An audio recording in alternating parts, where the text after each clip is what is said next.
First of all, I'd like to thank ITAG and all of you for allowing me the opportunity to be here today. Just a bit about me and my practice. I'm a partner with Brinkshofer Gilson Leone, Chicago-based IP-only law firm. We're one of the largest IP-only law firms in the U.S., and we are the largest IP-only law firm in the Midwest. We've got a number of attorneys, professionals, scientific advisors, many who have PhDs that are dedicated to all aspects of intellectual property. I've been with the firm for 12 years now. My practice focuses on trademark, prosecution, and litigation. And today I'm going to discuss an issue that's become more and more concern for trademark owners, not only in the U.S. but worldwide, and that's the issue of trademark counterfeiting. As mentioned, my focus will be on U.S. law, so if you have no interest in that, now's the time to run away, I guess.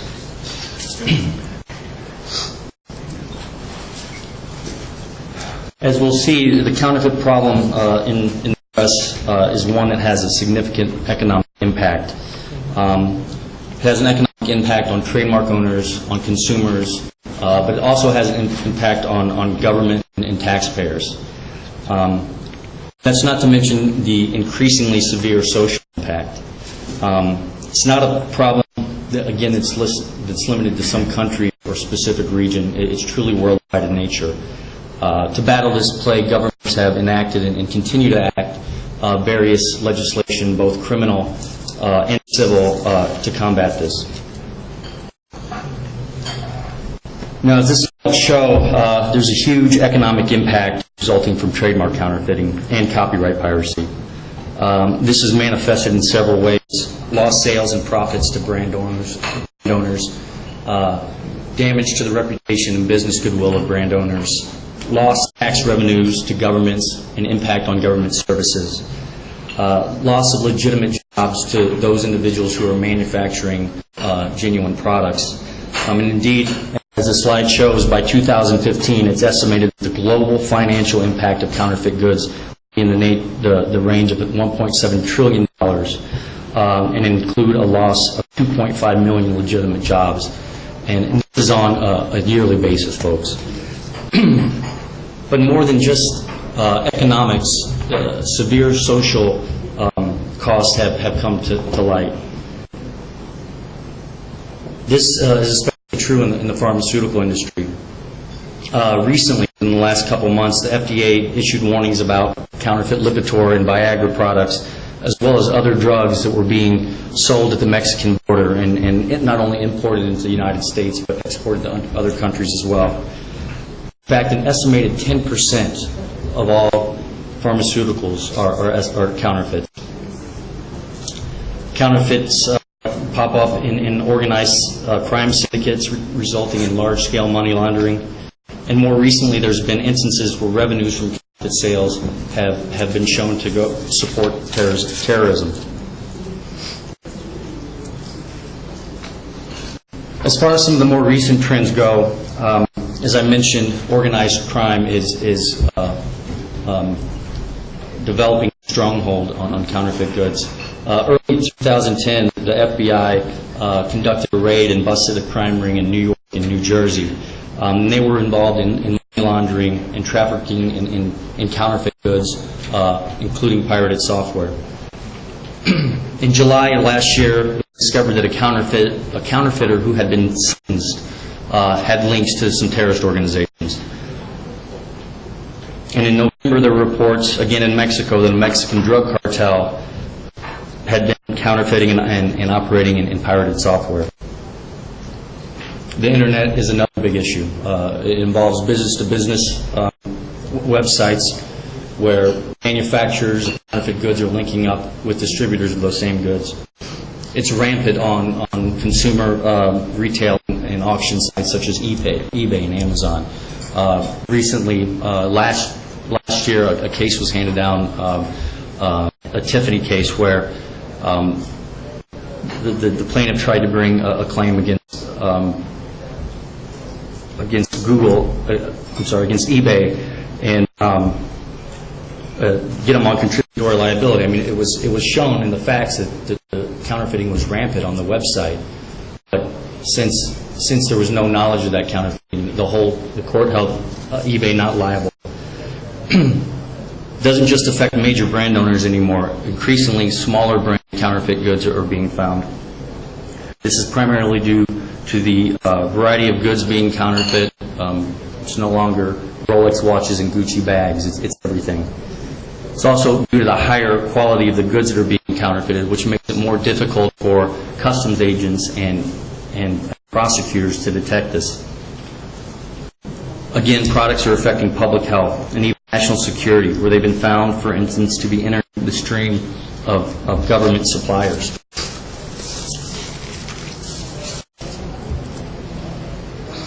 Just a couple of additional observations.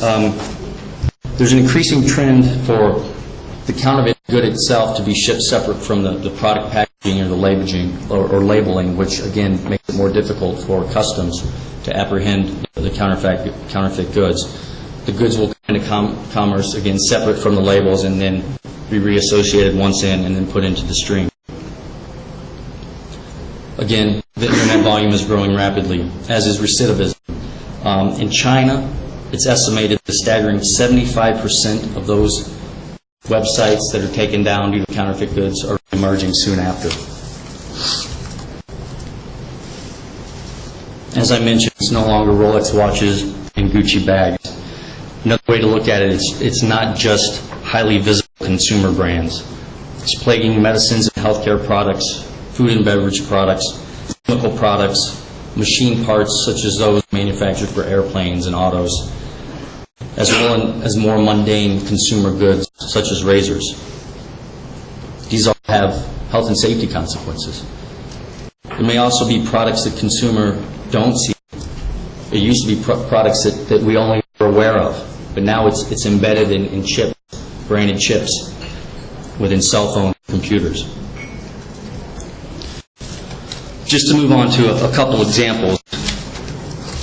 This is an interesting one. This is a counterfeit product of baby fat jeans. And if you take a look, the labels, the hang tags, the stitching on the pocket, all of which are registered trademarks, are almost identical to those found on the genuine products. This is a very good counterfeit. It's difficult to distinguish. Just out of curiosity, I want to see a show of hands of people who've heard of baby fat as a clothing line. I see two. Yeah, that's not surprising. It's a very niche brand that's directed towards urban consumers, and it's almost even a niche within the urban consumers. It's a very directed brand. But what's noteworthy about this is that the counterfeiters are savvy enough not only to identify this as a possible target, but then to infiltrate the streams of commerce to get it to the consumers, and at very high quality, admittedly. These are cold steel knives. The fakes are on the left, the genuine products are on the right. I can't distinguish. I would have to study them for quite a time. The markings are very clear, or very similar. Again, the safety concerns for a shoddily manufactured knife are immediately easy to see. We all know this product. This one's a little bit more easy to distinguish. You see the gray piping around the screen on the one, as well as the difference in ports on the bottom, just to name a few differences. But if you're a consumer going to the store, you're not comparing them side to side. You're really not probably going to make that distinction. Cohiba cigars, some of my favorites. But again, as brand savvy as I hope that I am, I would not make a distinction if these labels weren't side to side. Side to side, I can see the lower labels a little bit more blurry, and there's not the yellow background. But if I'm out in the market, especially if I'm at a valid retailer where I shouldn't be worried about counterfeit goods, I'm not going to make the distinction. Now moving on to the pharmaceutical and medical product. Here's one touch. These are test strips diabetics use to monitor their blood sugar level. Potentially problematic, obviously. An example from the FDA. This resulted from an FBI seizure. This is counterfeit serostim, and it's a growth hormone used for AIDS patients. If you look at the packaging, they're virtually indistinguishable, and certainly they're indistinguishable to the average consumer who's issued a prescription, goes out to buy the product, or even if it's an over-the-counter product. You're not going to make that distinction. In this particular product, the counterfeit didn't contain an active ingredient. And the FDA has several other examples where active ingredients are either subpotent, they have unintended side effects, or outright toxic. Another example from the FDA. These labels are virtually identical. Studied closely, you can see again that the counterfeit label is slightly more blurry. Some of the font sizes are different, indistinguishable to the average consumer.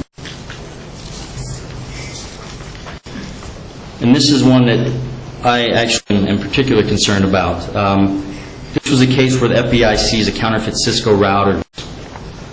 These were being used by U.S. government agencies.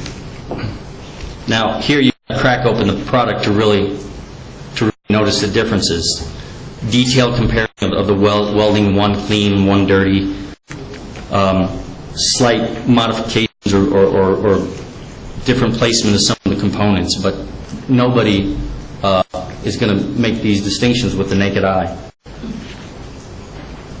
And this one has additional implications. Not only is it a problem because these products are in the stream and are being supplied to our government through their legitimate suppliers, but these had evidence of contacts to state-sponsored organizations. It's not just criminal counterfeiting rings as it used to be. So it's safe to say that the U.S. government is taking a strong interest. As they do every year, they issue reports relating to protection of IP rights. Last year, they issued a report that identified notorious markets for counterfeit goods.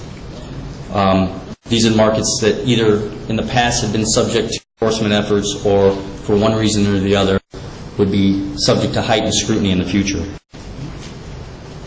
10 countries were put on a priority watch list, and another 29 were put on a less severe watch list.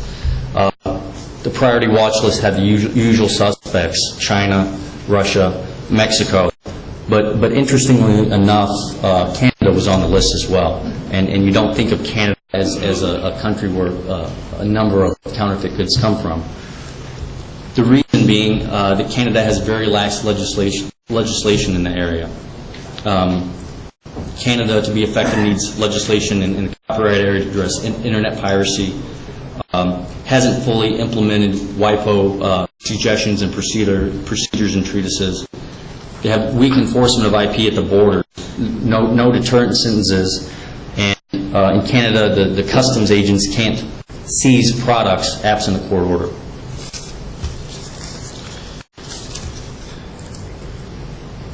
With that said, sort of an overview of the problem, let's turn to the legal side of things. What is counterfeiting from a legal perspective? From a broad view, counterfeiting is a subset of trademark infringement. All counterfeit products infringe, but not all infringing products are counterfeit. Distinction matters for a couple of reasons. The elements of proof are different, and the remedies are significantly different. Counterfeit mark, what is it? It's defined in the Lanham Act, which is then borrowed again by the criminal statutes. Counterfeit mark is one that's spurious. It's identical to or substantially indistinguishable from the plaintiff's registered mark. It's used on the same goods as those on which the plaintiff's mark is registered, and it's used without the plaintiff's authorization. Sorry, it appears that these slides are a little bit off. We can also define what a counterfeit mark is by looking at what it's not. A mark that's used on goods labels that are only related to those goods that are registered by the mark owner is not a counterfeit good. It's got to be used on identical products.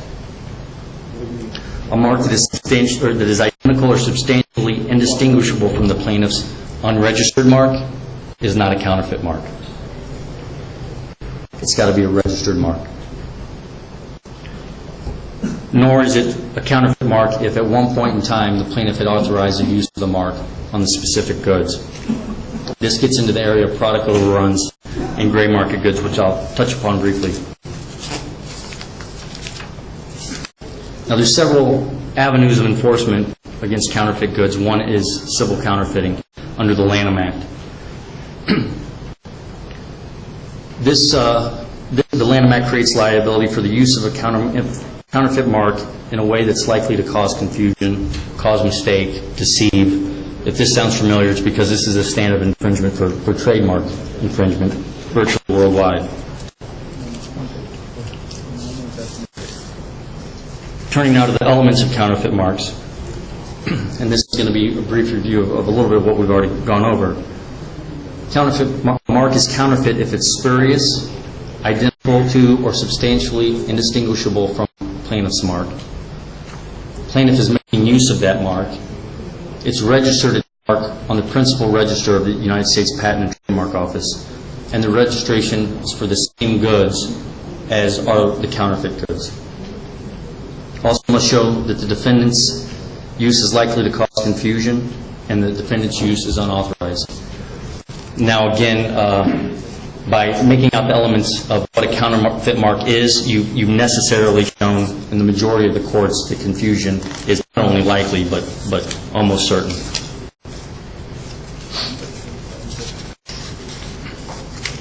Intent has no role in civil counterfeiting. It's not an element.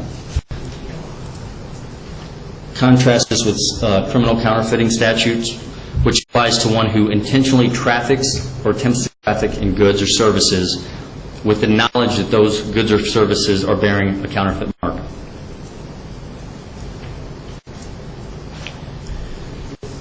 Moving on to some of the remedies. An ex parte seizure order is extremely effective. Now, at this point, I'm not going to go through the processes and procedures necessary, all the court filings that must be made to get to this point, but I do want to point out some of the elements that must be established in order to obtain an order, which is considered to be extraordinary relief. It's ex parte, similar to the temporary restraining order. And since it's such extraordinary relief, there's a pretty heavy burden that the plaintiff carries in getting to the point of obtaining the order. In addition to posting a bond in the event that the seizure was improper, they must establish a likelihood of success on the merits, that immediate and irreparable harm will occur, that the matter to be seized will be at the place identified in the seizure application, the defendant would likely destroy, move, or hide the counterfeit goods if notified, and an order other than ex parte seizure would be inadequate. Now, first couple elements are easy enough to deal with. Again, these are elements that we see when applying for temporary restraining orders ex parte. Matter to be seized will be at the place identified and defendant will destroy. I mean, these are very difficult elements to make out. It's a high hurdle. Needless to say, if you make out all the preceding elements, the last one is a done deal.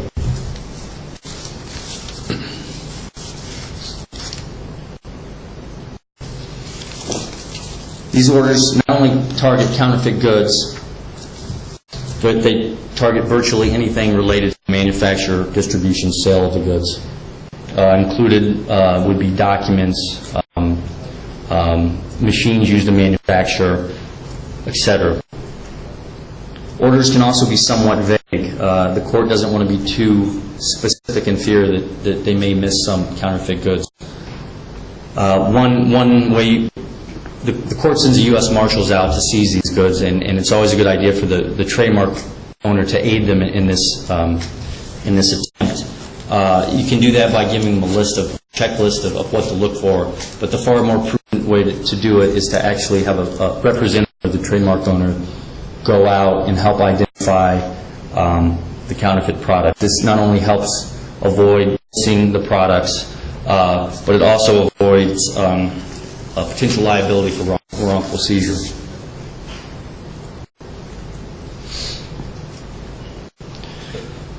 In addition to seizure, there's monetary relief under the civil scheme. This includes attorney's fees and costs, mandatory. Also, mandatory is trebling of damages or profits, depending on which is greater. This is pretty severe. Usually, under the Lanham Act, you have to show some sort of willfulness or intent. Under the counterfeiting code, you don't need to do that. Now, there's an exception where treble damages won't be awarded if there's extenuating circumstances, but in practice, this is extremely rare. In fact, the legislature opined that such a situation may occur where an individual being fucked risks to the public of confusion, risks to the owner of harm to the business reputation, as well as danger to the public or national security. I'd like to move briefly to criminal counterfeiting. As I mentioned earlier, this is established where a mark is shown to be counterfeit, like we discussed before. But there's an extra element that the defendant trafficked or attempted to traffic in goods or services intentionally, knowing that the marks and the goods that were being used were counterfeit. So not only the actual trafficking, but an attempt to traffic are covered by the criminal scheme. And there's very stiff penalties that accompany these.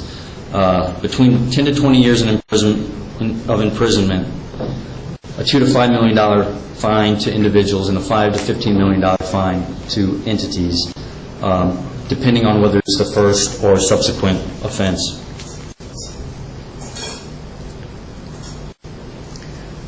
Also, as with the civil remedies, involves forfeiture and destruction of counterfeit goods in defendant's possession. Again, this relates not only to the goods, but labels, packaging, invoices, any sort of material that related to the manufacture, sale, distribution of the counterfeit product. But it takes it one step further. Forfeiture also relates to product or profits received from the sale of counterfeiting goods, as well as to any of the fruits of those profits. So the yacht, the mansion, all that gets taken. In addition, the defendant has to pay restitution to any victim. Could be substantial. Victims can include the trademark owner, consumers. So as you can imagine, this can be pretty substantial.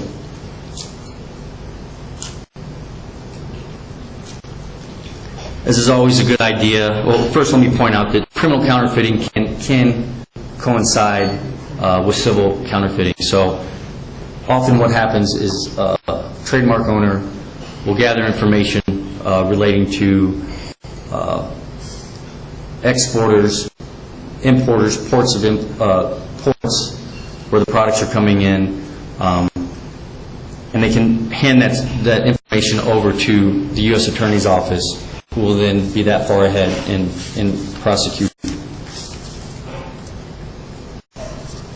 Another tool is U.S. Customs and Border Protection Service, the CBP. This is Customs. Now, this is extremely cost-effective for the trademark owner. The remedies include seizure at the border, covers all ports of entry and multiple manufacturers, and fines are available up to the value of the goods seized by court order. Now, to obtain this relief, trademark owner must not only have a registration, but they must record this registration with Customs. Again, trademark owners should do their best to monitor the market and provide as much information as possible to Customs to aid in their search for counterfeit goods. Admittedly, Customs can be hit or miss. They're not going to see all or probably even a fair majority of the products coming in. but the application process is relatively inexpensive. There's no need to go into court, pay large attorney's fees, accompany the marshal to seizures. It's taken care of. It's seized. It's destroyed. It's simple.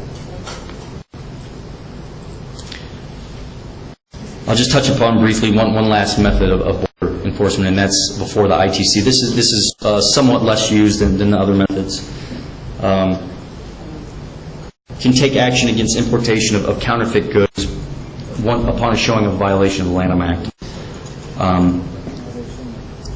In essence, an unfair method of competition, an unfair act in the importation of articles into the U.S. Again, another broad definition which envelops various harms contemplated by the Lanham Act. Main remedy is an exclusion order, whether permanent or temporary. No monetary relief here, which, again, for the costs related with the prosecution of an ITC proceeding, I think most trademark owners opt to go the Lanham Act route.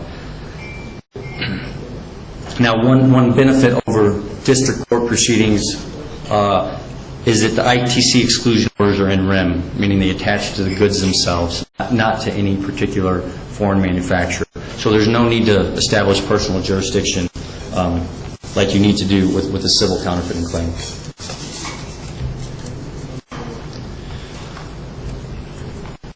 A related topic to counterfeit goods, gray market goods. Now these are goods which at one point were authorized by the trademark owner for exportation to a specific market